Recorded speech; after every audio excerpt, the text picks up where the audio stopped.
Assalamualaikum warahmatullahi wabarakatuh. Ketemu lagi dalam channel Bang Jemis. Oke, pada kesempatan hari ini kita akan mempelajari tentang kimia unsur ya. Yang pertama adalah tentang logam alkali ya. Unsur-unsur logam alkali itu apa aja ya? Logam alkali itu terletak dalam golongan 1A ya, terletak dalam golongan 1A ya. Kemudian dari atas ke bawah ya. Kan ada H, salah satu A ada H, Li, Na, K, Rb, Cs ya. Kalau ada H kan ngapalinnya apa? Herlina kawin Ruby Cs frustasi ya. Tapi kalau kita bilangnya unsur logam alkali, H itu letaknya H itu tidak termasuk logam alkali ya. Jadi H tidak termasuk logam alkali ya. H dimasukkan ke dalam logam alkali karena apa? Mempunyai elektron valensi 1 ya. Oke. Dari atas ke bawah ya, urutan logam alkali adalah Li, Na, K, Rb, Cs, Fr. Atau ngapalinnya Lina kawin Ruby Cs frustasi. Nah, ngapalinnya gitu ya. Kemudian kata alkali berasal dari bahasa Arab ya, yang artinya adalah abu. Kemudian sifat-sifat logam alkali ya. Yang pertama apa? Sangat reaktif ya. Sangat reaktif itu artinya apa? Mudah bereaksi ya. Sangat reaktif atau mudah bereaksi dan tidak dijumpai dalam keadaan bebas di alam. Jadi logam-logam alkali nggak ada yang bentuknya di alam itu Na sendiri itu nggak ada ya. Dia pasti bentuknya suatu senyawa, misalnya air laut NaCl gitu ya. Jadi nggak ada yang sendiri-sendiri, berdiri sendiri seperti misalnya Na, K sendiri itu nggak ada ya. Adanya dalam bentuk senyawa. Kenapa? Karena dia sangat reaktif. Kemudian yang kedua, reduktor terkuat ya. Reduktor terkuat ya. Reduktor berarti mengalami oksidasi yang paling kuat ya. Kemudian basa terkuat ya. Golongan 1A dari atas ke bawah basanya makin kuat ya. Reduktornya dari atas ke bawah juga makin kuat. Jadi basa terkuat adalah apa? Golongan 1A paling bawah ya. Ya, tidak paling sampai Cs ya, karena Fr itu nanti sifatnya radioaktif. Kemudian bersifat logam, semua alkali itu ya, semua alkali ini namanya apa? Sifatnya logam semua ya. Kemudian lunak, mudah diiris dengan pisau. Jadi logam alkali itu logamnya lunak ya. Jadi apa ya? Itu mudah dipotong pakai pisau ya. Nanti lihat aja videonya ya. Nanti apa? Logam alkali itu logam yang lunak yang bisa dipotong dengan pisau. Kemudian jari-jari terbesar ya, golongan alkali itu makin ke bawah jari-jarinya makin besar ya, dan paling besar di antara golongan yang lain ya. Kemudian disimpan dalam minyak tanah. Nah, ini sering penting ya. Jadi logam alkali nyimpannya itu dalam minyak tanah ya, biasanya dalam botol ya, nanti ditutup. Nah, tapi cairannya itu adalah minyak tanah.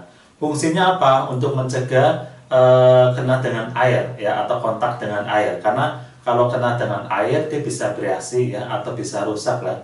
Nah, kalau dimasukin ke dalam air dia juga bisa apa namanya bereaksi ya, dan juga bisa meledak ya. Nanti lihat aja pada videonya. Kemudian titik leleh rendah ya, jadi titik leleh dari logam alkali itu rendah ya, makin ke bawah titik lelehnya makin rendah. Kemudian warna nyala ya. Li itu warnanya merah, Na kuning, K ungu, Rb merah, dan Cs biru. Itu maksudnya apa? Jadi kalau kita misalnya apa? Misalnya di dapur itu ya, nyalain kompor ya. Kemudian kita punya garam dapur ditebarkan di atas kompor itu ya, yang udah nyala ya. Itu nanti akan keluar percikan warna kuning. Artinya apa? Itu dari natrium ya. Natrium itu nanti kalau dibakar warna nyalanya akan jadi warna kuning. Warna kuning itu dari apa namanya natrium ya. Jadi ini logam-logam alkali kalau dibakar ya, itu akan memberikan warna nyala yang khas ya. Dan ini kalian harus hafalin karena apa ya? Ya penting juga ya. Kemudian yang D, reaksi logam alkali. Yang pertama reaksi dengan air. Semua logam alkali bereaksi dengan air membentuk basa dan gas hidrogen ya. Misalkan ini Li ya plus H2O menjadi LiOH, ini Na plus H2O menjadi NaOH plus H2. Kalau diganti Li ya LiOH plus H2 dan seterusnya ya, menjadi basa. Nah, ini basanya di sini. Kalau dari Na ya NaOH ya, dia suatu larutan sifatnya basa, dan ini gas hidrogen. Adanya sifat basa ini ya bisa juga dideteksi dengan apa? Dengan larutan PP ya, phenolphthalein ya, yang warnanya nanti jadi merah ya. Jadi waktu kayak kelas 2 kalian melakukan titrasi ya, kemudian kalau larutannya basa dites dengan phenolphthalein nanti akan berwarna merah ya. Kemudian reaksi dengan gas oksigen yang A logam litium ya. Jadi reaksinya dapatannya gini ya, jadi tinggal ngapalin aja. Jadi Li plus O2 menjadi Li2O. Li2O namanya litium oksida. Jadi awalnya itu seperti ini ya. Jadi awalnya gini ya. Li plus O2 menjadi Li2O. Li2O ya. Karena Li-nya positif, O itu 2 min. Tukar silang jadinya Li2O. Kemudian disetarakan, O-nya 2 ya, berarti sini kasih angka 2. L ya, Li-nya jadi 4, sini angka 4.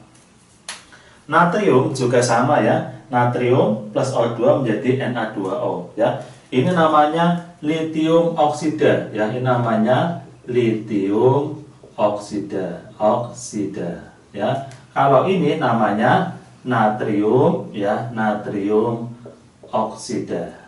Nah, gitu. Ya. Lah kalau yang natrium nanti bisa bereaksi menjadi 2 ya. Pertama menjadi natrium oksida, kemudian menjadi Na2O2, namanya natrium peroksida ya. Jadi dibilang apa? Reaksi di udara itu bisa langsung menjadi 2 ya. Atau ada yang bilang apa? Pada saat nanti oksigennya berlebih juga menjadi apa? Bisa menjadi Na2O2 ya. Ini namanya apa? Natrium ya. Natrium peroksida. Peroksida ya. Jadi di udara natrium itu bereaksinya nanti menghasilkan natrium oksida dan natrium peroksida. Kemudian kalau kalium, rubidium, cesium ini menghasilkan, kalau kalium KO2, rubidium ya RbO2, CS CS2 ini namanya superoksida ya. Jadi kalau yang ini namanya apa? Kalium ya, kalium superoksida, superoksida. Nah, gitu. Nah, kalau Rb namanya rubidium ya, superoksida, oksida. Kalau yang ini namanya cesium superoksida. Nah, ya. Jadi ada 3 jenis ya. Yang pertama oksida ya, litium oksida, natrium oksida. Kemudian kalau natrium ada natrium peroksida. Nah, kalau yang KRBCS namanya superoksida semua ya. Kalium superoksida, rubidium superoksida, cesium superoksida. Oke ya. Reaksi yang ketiga adalah apa? Reaksi dengan gas hidrogen. Logam alkali dengan gas hidrogen membentuk reaksi yang sama ya. Jadi reaksinya itu mirip modelnya ya, dari segi modelnya. Misalkan Na, 2 Na solid plus H2 gas menjadi 2 NaH. NaH ini namanya natrium hidrida. Kalau ini saya ganti K ya, 2K solid plus H2 gas menjadi 2KH, kalium hidrida ya. Jadi model reaksinya sama, atau dalam arti modelnya seperti ini semua. Kemudian reaksi dengan halogen ya. Yang namanya halogen itu golongan 7A, F2, Cl2, Pr2, I2 ya. Reaksinya juga sama ya, tinggal ganti logam alkalinya sama ininya, sama halogennya. Misalnya apa? Na, berarti apa? 2 Na solid ya, plus F2 menjadi 2 NaF solid ya. Jadi reaksinya itu apa? Sama semua. Kemudian reaksi dengan nitrogen. Hanya litium ya yang dapat bereaksi dengan nitrogen ya, karena litium itu mempunyai harga enol reduksinya itu yang paling kecil ya. Jadi hanya litium yang bisa bereaksi dengan nitrogen ya. Reaksinya ini 6 Li solid plus N2 gas menjadi 2 Li3N ya, namanya litium nitrida ya. Oke, terusnya namanya litium nitrida ya, nitrida. Nah, gini ya. Jadi dari mana? Awalnya Li itu plus 1, N itu 3 min ya, tukar silang jadinya apa? Li3 ya, Li3N ya. Nah, ini awalnya gini. Kemudian kalau ini dari mana? Karena Na itu plus 1, F itu min 1. Tukar silang namanya NaF ya.